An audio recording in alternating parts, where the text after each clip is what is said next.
Hello, and welcome to Tranquility du Jour, a series of nourishing conversations about living a full and meaningful life with doses of tranquility. I'm your host, Kimberly Wilson, and love sharing ways to find more beauty and balance in everyday life. So as you know by now, I tend to go back and forth between interviews and then sharing a little bit on my own journey and some tips or tools that I'm coming across. And so that's what today is. Episode 618, and we're talking about ways to cultivate the art of tranquility through intentional simplification.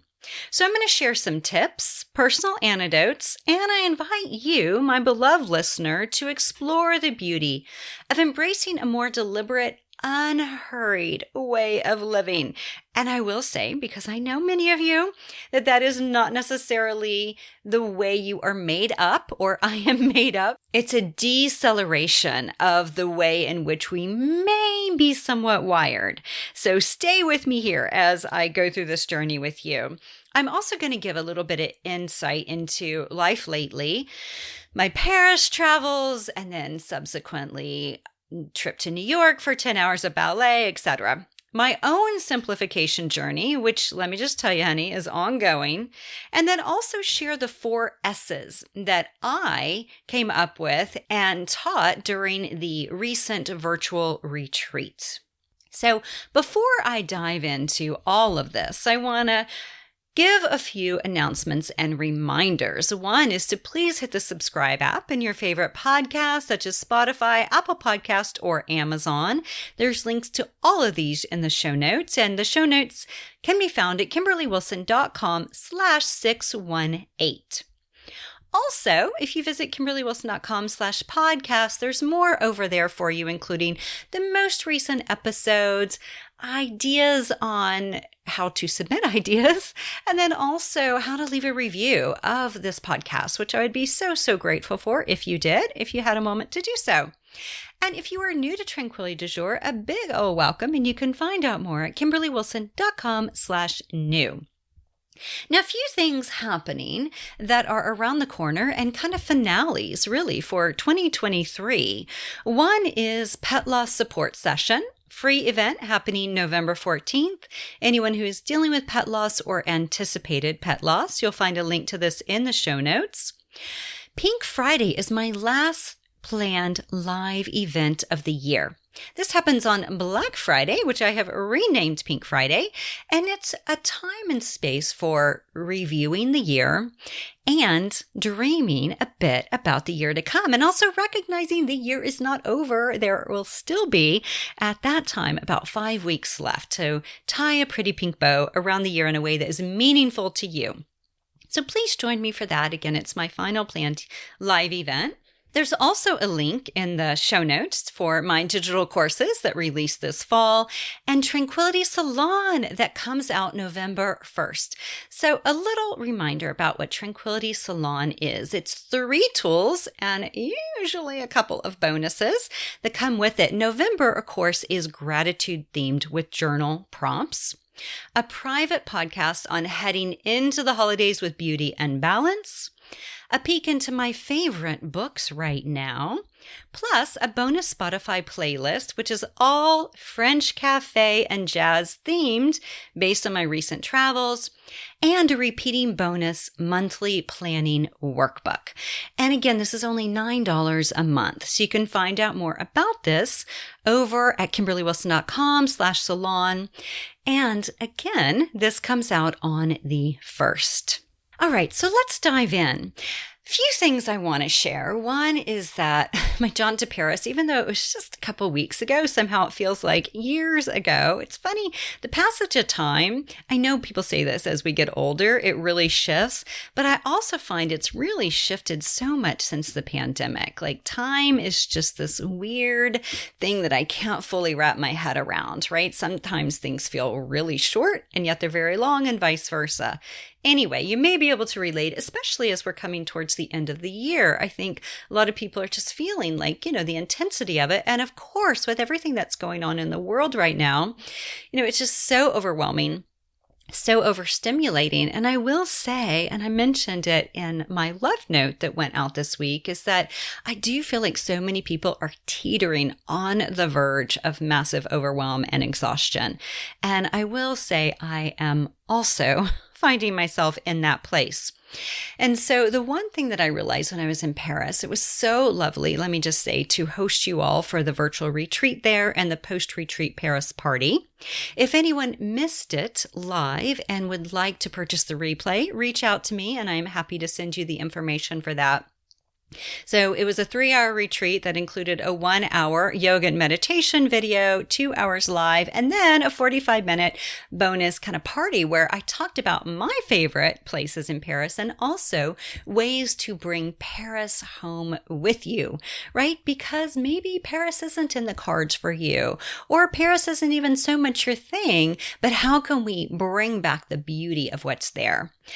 And one thing I just realized, as I was dashing all over making the most of my 4 days there, from like taking a sketch class on painting with coffee, you guys, painting with coffee, to a classical concert in a church, to taking a ballet class in French, to going to jazz, of course, and, just enjoying the gorgeousness of sidewalk cafes, people watching, and leaf peeping while I was in Paris. And then also seeing quite a few people is really nice to have those connections, people that I've met along the way who happen to be there and or live there. So just an absolute delight. And again, I want to say a big thank you for tuning in and joining me for my final planned virtual retreat. So as I talk about simplifying, I want to mention that, right? That's the last planned one I have. Typically, I know I'm going to be doing 4 every year. I have them scheduled. It's a thing. And I've done these off and on since 2016. Of course, they intensified, meaning they became more frequent during the pandemic, and I've kept up that pace. And I'm just finding that I want to shake it up. It doesn't mean I won't have a seasonal offering of sorts, but the format and the outline for the virtual retreat as we know it is not planned for 2024. So what will take its place, that's to be determined. But again, I want to say a big thank you to everyone who has supported them over the years, because it really has been such a joy to connect with you in these ways. And those of you who remember the ones from 2016, they were 6 hours. And this was pre-Zoom, and we had all these different YouTube links that people would click on for live YouTube happening at that time. It's just wild what we used to do to be able to offer virtual gatherings. And now, I was able to do it from Paris, which is just craziness. So that was a delight. And then I came back and I was here for 4 days and then headed to New York for a weekend workshop with a few amazing teachers, Megan Fairchild, Catherine Morgan, and George Sanders, who I adored. And 10 hours, you guys, of ballet. Oh my gosh. And each night too, I ended up at Birdland at the end for jazz because I love jazz.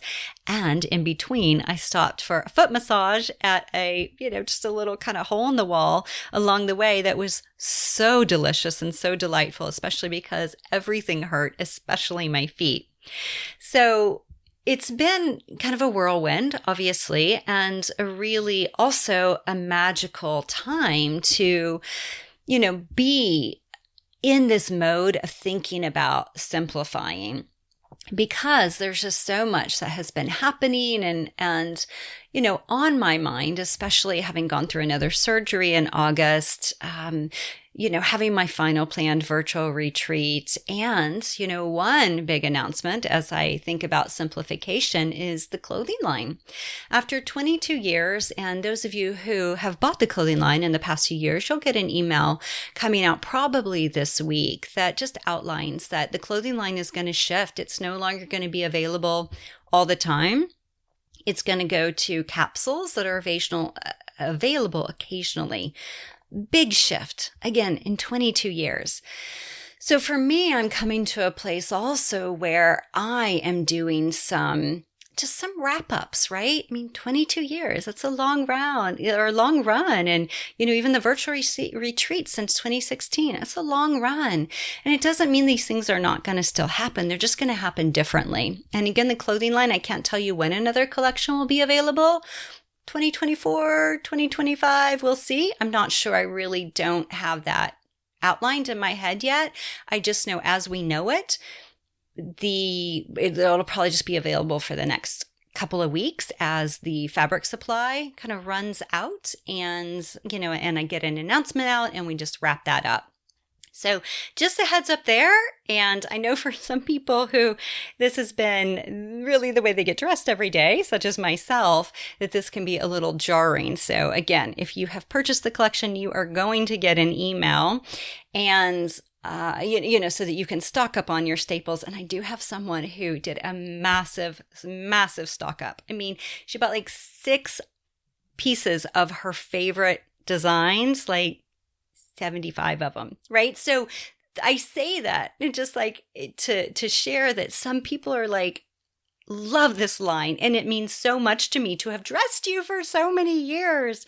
And, someone even said to me whenever I told them about this, they were like, but what are you going to wear? And I was like, oh, do not worry. I still have my fabulous seamstress, and I will save a little bit of the fabric for myself. And, I will continue living in my uniform. So never fear. If that is you, we will have what you need for your Tranquility du Jour emergency.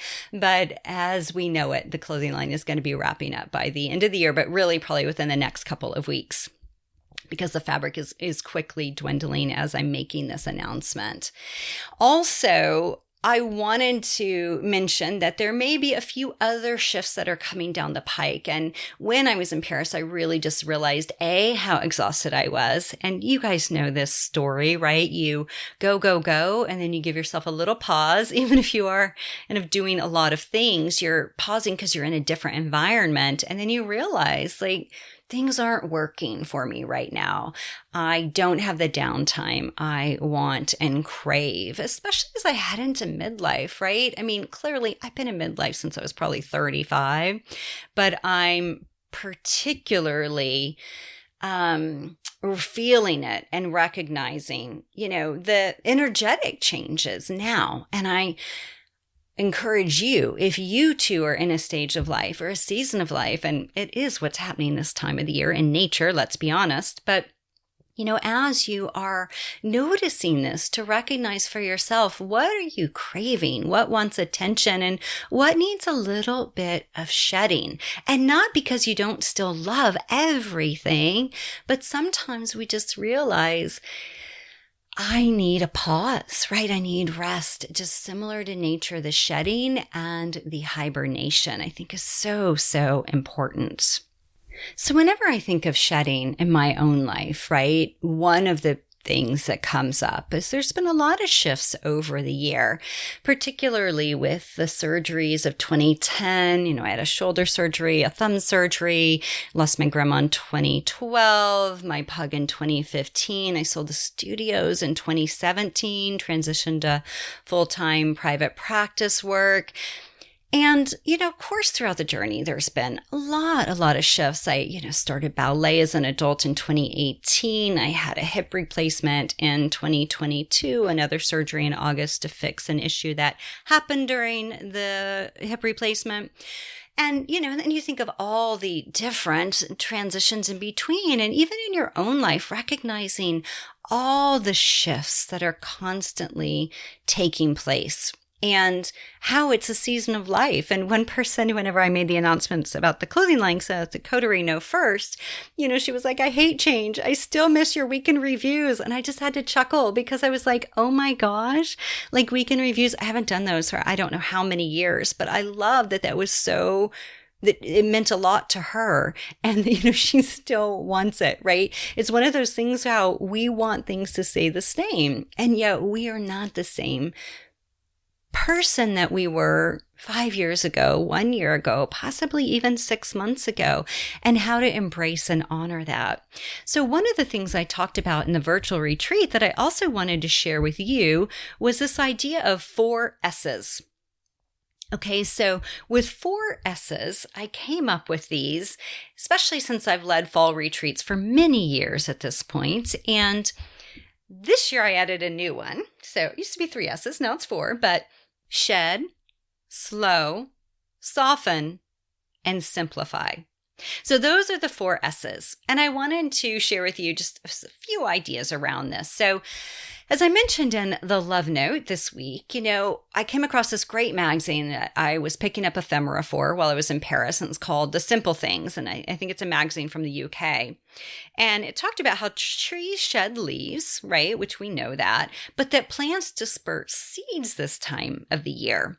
And, I was talking with somebody about this who was like, really sad that a chapter of her life was closing. And whenever I shared with her, but plants are dispersing seeds, somehow it helped her feel better of recognizing, like, even though leaves are being shed, there's also some seeds that are being planted that will hopefully, right, begin to bloom a bit in the spring. So even if we are closing a door, what are we opening up to?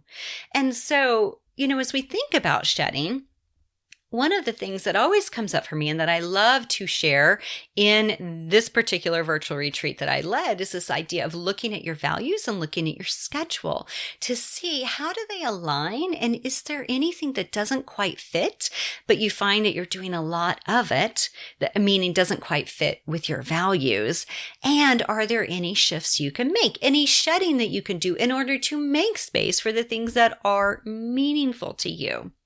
So a few ideas that I have here around the idea of shedding is getting clear on your values. What are they? And then aligning your schedule accordingly to the best of your ability. And I'll give an example. Say that you're like, family's really important to me, right? But yet you're so busy doing X, Y, Z that you don't have time for family, or you don't have time for developing your creative craft or whatever it might be. Then it's like, okay, how can I make some adjustments in my schedule?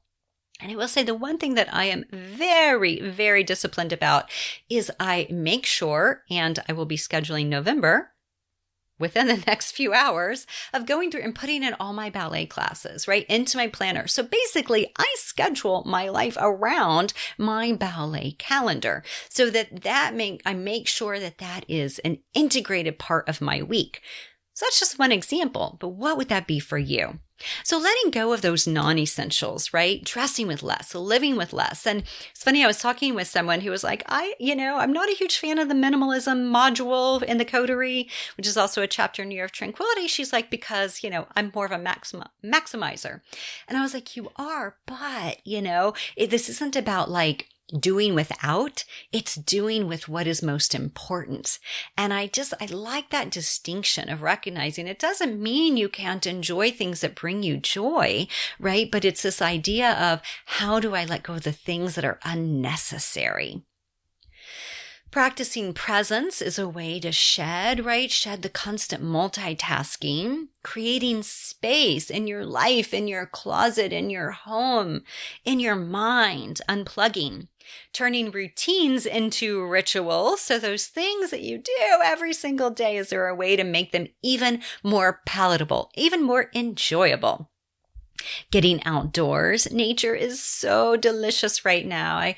I've gone out a few times. It's been drizzling here and the foliage is just off the charts, like so stunning. Like I'm looking out the window right now, just golden hues, reds, oranges, just stunning. And the smell, because from the drizzle from the rain, is just so lovely. And then savoring, there's things that you do every single day, your meals, your eating, bathing, you're drinking. I mean, right now, like I woke up this morning to the rain and I said to my partner, I'm like, what I really need is like some hot cocoa with vegan marshmallows on top. He's like, okay. So, I didn't get it. I made tea. I don't have any hot cocoa, but I was like, it just felt like the perfect thing, right? So what is that for you right now as you think about shedding and creating space for savoring? Now, soft, I love this idea of softening. And apparently for the Gen Zers, it's a thing, this whole idea on the soft girl revolution. So I found this article in Glamour about it and, embracing your soft girl era, like who knew? But for me, as I talk about soft living, I've just thought of it as just like a little less hard, right? A little less hustle, a little less workaholism and toxic positivity. So, it's really about, as we think about softening, I like to think of it as kind of leaning into your feminine energy, right? Adding more beauty into your everyday, chasing less and nurturing more. Again, whenever I think about minimalism, that's what comes to mind. Really slowing and being intentional with what you say yes to, what you say no to. And then the idea of dressing for the soft girl era, you guys, is delicate textures, pretty pastels, which, I'm going to be in black, right? So I will, I love like a light pink scarf. Flowy dresses, puffy sleeves, ruffled blouses, and oversized sweaters are all ideas on capturing the aesthetic of the soft girl. And again, it's basically the opposite of hard living, and the idea behind soft living is to prevent burnout and buildup of stress. So I love that. I thought you too might enjoy as we think about soft living, softening.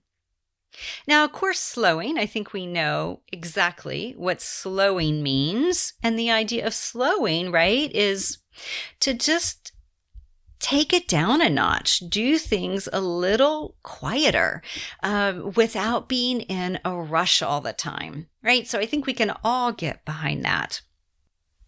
And then when we talk about simplify, again, it comes down to looking at what is on your plate. And that's what I'm really trying to do right now, very consciously and intentionally. And again, it's not because I don't love everything. I love everything. And I really, honestly, I want to do more. But I need to carve out space to write my book. So many of you may know that I'm working on a revised version of Tranquilista. So that book came out in 2010.